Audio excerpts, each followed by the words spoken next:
देश और दुनिया की तमाम छोटी और बड़ी खबरों के लिए हमारे चैनल को सब्सक्राइब करना न भूलें और बेल का बटन जरूर दबाएं। नमस्कार दोस्तों, स्वागत है आपका देश लाइव में और आपके साथ मैं हूं आशिमा त्यागी। दोस्तों, मध्य पूर्व की जंग में एक ऐसा मोड़ आया है जिसने पूरी दुनिया को सोचने पर मजबूर कर दिया है कि क्या वाकई इजराइल, जिसे कभी अजय सैन्य ताकत माना जाता था, अब दबाव में है। क्या पहली बार ऐसा हो रहा है कि इजराइल डिफेंस फोर्सेस अपने ही अंदरूनी संकट से जूझ रही हैं। और क्या ईरान के साथ बढ़ते टकराव ने इस ताकतवर सेना की असली कमजोरी उजागर कर दी है। दरअसल दोस्तों, ये सवाल बेहद महत्वपूर्ण हो जाता है और इसी सवाल के चलते आज ये मुद्दा हम आपके बीच लेकर आए हैं।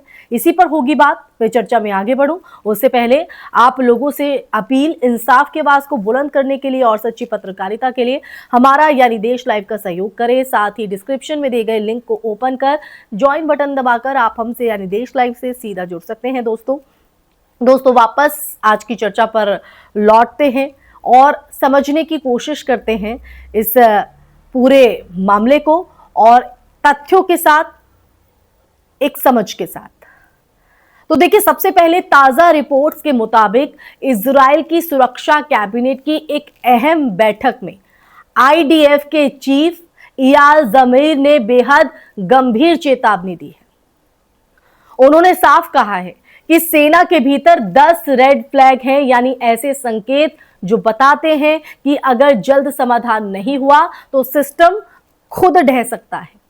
और ये बयान किसी विपक्षी नेता का नहीं है, बल्कि उसी सैन्य ढांचे के शीर्ष अधिकारी का है जो सालों से इजराइल की सुरक्षा का आधार रहा है। अब देखिए, असल समस्या क्या है। असल समस्या क्या है कि सबसे बड़ा संकट यह है कि मैन पावर की कमी। पिछले करीब 900 दिनों से इजराइल लगातार सैन्य अभियानों में उलझा हुआ है और गजा, लेबनान और अब सीधे तौर पर ईरान के साथ टकराव। इतने लंबे समय तक लगातार युद्ध लड़ने से सैनिकों पर दबाव बढ़ा है। दोस्तों, रिजर्व फोर्स थक चुकी है और नए सैनिकों की जो भर्ती है वो अपेक्षित स्तर पर नहीं हो पा रही और ऐसे में कई मोर्चों पर एक साथ जो लड़ाई है वो जारी रखना इजराइल के लिए मुश्किल होता जा रहा है। अब देखिए, यहां समझने वाली बात यह है कि ये सिर्फ संख्या का संकट नहीं है, बल्कि रणनीतिक संतुलन का भी सवाल है। जब एक सेना को एक ही समय में कई सीमाओं पर लड़ना पड़े, जैसे गजा में हमास, लेबनान में हिजबुल्ला और ईरान जैसे बड़े देशों की अगर बात करें तो इन बड़े देशों के साथ सीधा टकराव, तो संसाधनों का जो बंटवारा है वो बेहद जटिल हो जाता है, बेहद मुश्किल हो जाता है। हर मोर्चे पर पर्याप्त सैनिक और उपकरण बनाए रखना लगभग अगर हम देखें तो इम्पॉसिबल, असंभव हो जाता है। लेकिन क्या इसका मतलब ये है कि इजराइल ने घुटने टेक दिए हैं?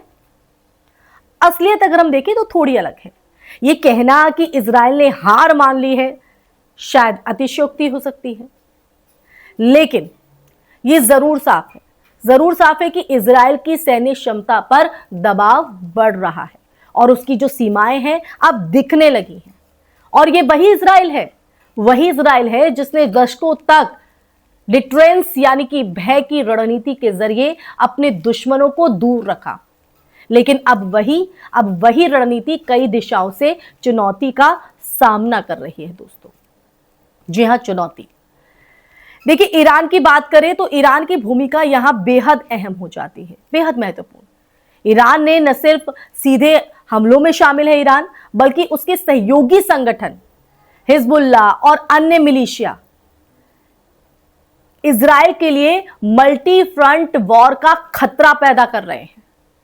और इस प्रॉक्सी नेटवर्क की वजह से इजराइल को एक साथ कई स्तरों पर लड़ना पड़ रहा है दोस्तों, जो उसकी सैन्य योजना को जटिल बना रहा है। इसके अलावा घरेलू स्तर पर भी आप देखिए, घरेलू स्तर पर भी इजराइल को चुनौतियों का सामना करना पड़ रहा है, यानी चारों तरफ संकट ही संकट है।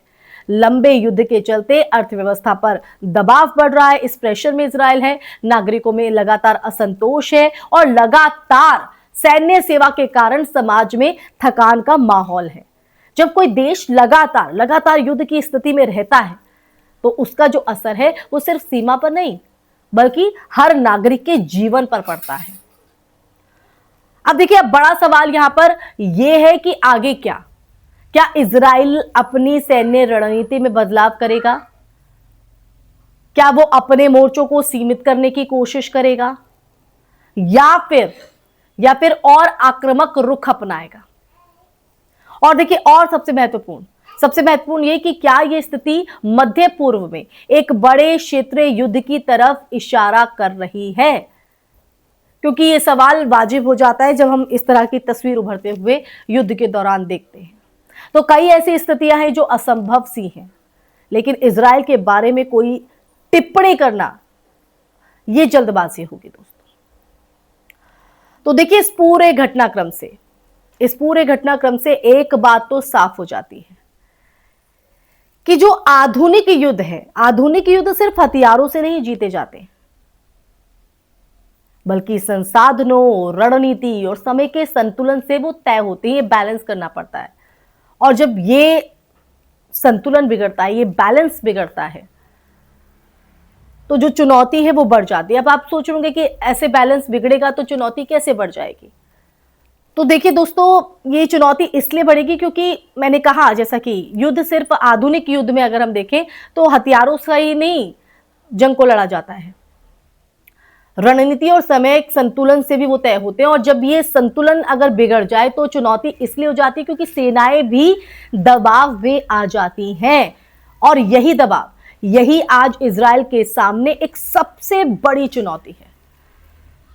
दुश्मन बाहर से कम और दबाव अंदर से ज्यादा है और इसी अंदरूनी संकट के चलते आज इजराइल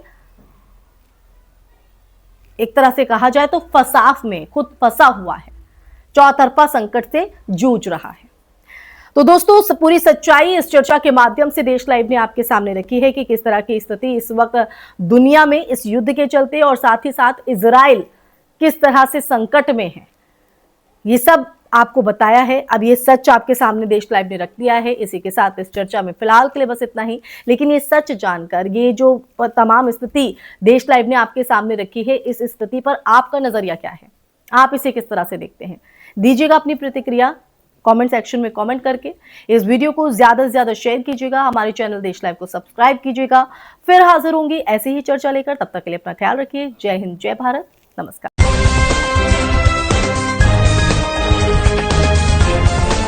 देश और दुनिया की तमाम छोटी और बड़ी खबरों के लिए हमारे चैनल को सब्सक्राइब करना न भूलें और बेल का बटन जरूर दबाएं।